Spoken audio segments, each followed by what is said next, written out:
Hello, welcome to my video, where this week I'm going to talk about the top 5 picks for Premier League this season, priced under £1.50. First up, got Emiliano Buendia. I see someone already buying him there at the moment. So he's a 22-year-old attacking midfielder, plays for Norwich. You can see there he's had like a steady increase towards the end of the week. I imagine he's going to keep on rising up until Friday when Norwich are playing against Liverpool. So he started out at Real Madrid, he's at their youth system, and he moved to Getafe. And then at 18 at Getafe in La Liga, he scored 6 goals in one season. So he's good scoring potential. He scored 8 goals in the Championship last season, got 12 assists. He's one of these players where I really like the look of him. When watching him play, he looks really good attacking midfielder, good in possession. But when I actually looked at his stats, I was pretty much blown away, and it really surprised me. So this is him with Championship last season. So he started 35 games, 8 goals, 12 assists, 91 key passes, was really high. Accurate passes 1,310. Shots on target is pretty good. Dribbles 55, a really high number. But what really blew me away with him is that his defensive contribution. I didn't expect him to have sort of defensive numbers as what he's got. It's like 64 tackles, really good, 12 clearances, 32 interceptions. That's really high numbers. And it's hard to gauge his performance in the Championship last season for a dominant Norwich team to how they're going to get on in the Premier League this year. But for an attacking midfielder to put in those defensive numbers, that bodes well, I think, for this year. And he can really sort of get the numbers high, his PB numbers high. So Norwich are not going to be as dominant as we were last season. But if he can keep on putting these defensive numbers in while contributing as we're going forward in the final third, he's got real potential, I think. And if we go to... not there. Who scored? His characteristics. So his strengths: passing, through balls, key passes, tackling, ball interception, defensive contribution, taking set pieces. He's taking corners for Norwich last season as well, so good PB potential from there as well, adding up to his scores. Finishing, dribbling, holding on to the ball. I think if I could sort of write down the key characteristics for a good PB player, I think Buendia is pretty much ticking every box here now. Weaknesses is discipline. He's prone to a yellow card or two, but in his style, he likes to get fouled often and likes to tackle. Again, gets fouled more often, more free kicks, more chances to score, more chances for assists. So I really like what I see here.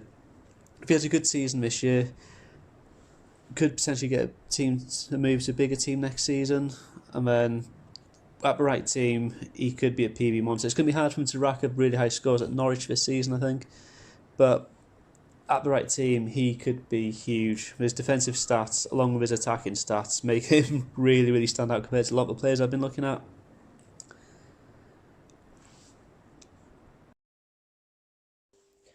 Okay, next up, I've got Rob Holding. So he's 23-year-old central defender for Arsenal. He's English. They signed him for 3 years ago, and he'd finally broke into the Arsenal starting lineup last year. I think he played like 10 games, and in December he ruptured his cruciate ligament. He's been out injured since then. He's had surgery. He just started training again. He had his first match of under-23s a few days ago, and should be looking to be back playing for Arsenal first team in about a month's time. So you can see his 3-month graphs there. He's steadily increased over the last 3 months as people are getting ready for the new season. And one of the best times to buy players whilst they're injured. Like I see, once he starts playing again, he's going to shoot up a fair bit. I'd say maybe 110, 120 when he starts playing well again. So he's really highly thought of from Arsenal fans. You just have a look on Twitter and type in Rob Holding. You'll see there's a lot of anticipation about him. Arsenal are really struggling defensively. They've struggled for a long time now. Probably about 10 years they've struggled at the back. And they lost Koscielny, who's been one of the best defenders in the league. They've not replaced him. So there's a lot riding on Rob Holding. There's a lot of expectations with him. And he he will be first choice centre back for Arsenal this year. There's no doubt about that. Once he recovers from his injury, and potential England call up later on in the season if he does well. So there's a lot of things going for him. He's young, English, plays for a team challenging for the top four. He'll be playing for Europe, possibility of England call ups. So he's got a bright future, I think. It's going to be a really good season for him. Okay, next up, going to go for Lanzini. So Lanzini, 26-year-old Argentinian number 10, plays for West Ham. Priced at £1.7 at the moment. So reason he's relatively cheap because he was injured last year. He got called up to the Argentina squad for the World Cup. He got injured and pretty much spent 3/4 of last season out injured. So he came back towards the end of the season, played 10 games, and final game of the season he posted a PB score of 190 and a 4-1 win against Watford, I think it was. That's really impressive. He's had a really good pre-season. He's scored in his last 3 games now. And there's a lot of hype about West Ham this season. So they've bought really well. They've bought Haller, Fornals. A lot of hype about people thinking possibly West Ham could be one of the teams to break into the top 6. Maybe even Man United out of the top 6. So I think at £1.7, he's had a big increase in last couple of weeks. But when you compare the players around him in West Ham, so Haller is priced at £1.63, Felipe Anderson £1.41, Fornals at £1.40, and Declan Rice at £1.74.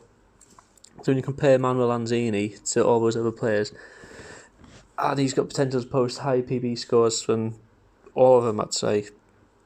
So he's massively underpriced, which is probably down to his injury last season. He hasn't really seen the big rises through the summer as everyone else has had. But this could be a really good season. It's the first time in a while he's gone into a season fully firing, bang on form, and he could have a really good year. So he dropped 2p today, but I think that's probably a little bit of profit taking. So West Ham have got Man City this weekend, so it can be a really difficult game for him. He's had a 30p rise in the last couple of weeks. I think it's probably a little profit taking gone on today. So I've actually bought Lanzini today. I bought him at £1.9. I was doing a bit of research into him today. I thought I really like the look of him. Definitely I liked what I saw. I went and bought him this morning, and he's dropped 2p since then. But I'm confident he's going to have a really good season and do well. Right, next up we're going to go for Perez. So Perez just turned 26 years old and just signed for Leicester after 5 years at Newcastle. So last year at Newcastle he scored 13 goals, which for Newcastle team was struggling last year is pretty impressive. Newcastle really struggled for goals, and he scored about a third of their goals last year. So Leicester paid 30 million for him. And it looks like he's going to play the sort of left forward position with Vardy in the middle. So there's a lot of expectation for Leicester this season. So they've had a pretty good summer really. Managed to keep hold of Ben Chilwell, Maddison. They've signed Perez, and Tielemans has signed on again.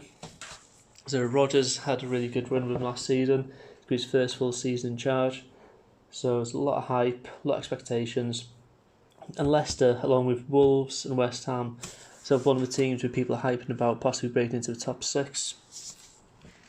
So in pre-season, Leicester have been undefeated. They've had a really good pre-season. And Perez scored his first goal against Atalanta at the weekend. So he's priced at £1.30 at the moment. So I haven't looked into his PB scores yet actually. But from what I've seen of him, from what I saw of him last season, and Leicester play really good football, I can see him doing really well. Possibly Perez on the left, Harvey Barnes possibly on the right hand side. We've got a really good solid look about him. Justin James at right back as well. So they've had a really good season, pre-season. And Leicester definitely one of the teams to watch this season, and Perez could be one of the key players for that. Okay, for my 5th choice, I'm going to go for a wildcard entry. So it's going to be a little bit higher risk, but hopefully great reward as well, maybe if it comes off. For this, I'm going to go for Neal Maupay. So he signed for Brighton a couple of days ago for 20 million. I completely missed the transfer somehow. So I was going through looking for wildcard entry today, and I saw Football Index had updated clubs at Brighton. That's the first I knew about the transfer. So Brighton, they're probably one of my tips to go down this season. I think we're going to have a really tough season. But they've bought well, they've spent a lot of money. Maupay cost 20 million, but Leonardo Trossard for 20 million as well. He's a player I really like the look of. I think he could have a really good season. And I was debating going for him for one of my wildcards as well, but I've gone for Maupay instead. And they've bought Adam Webster for 20 million. That's 60 million on free plays for Brighton, which is a considerable amount really, considering they're one of the favourites to get relegated. So Maupay. Last season he played for Brentford in the Championship. He's got 25 goals. Brentford finished 11th in the league, which they weren't a great team last season. For him to got 25 goals, pretty impressive. He's got good pedigree. So he's played at France youth level the whole way through from under 16 up to under 21s, scoring a goal every other game.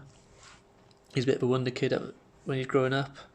He was at Nice Academy and he broke into the first team at 16 years old, made his debut in the league a month after his 16th birthday.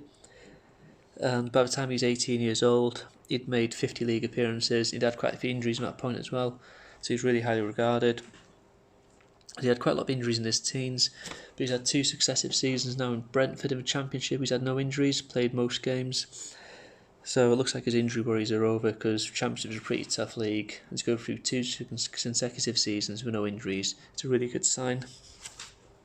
So what I really like about him, if you look at his stats for last season, so he's got 25 goals and 24 goals were inside the box. Now that's like Gary Lineker level, so Fox in the box. He's absolutely clinical.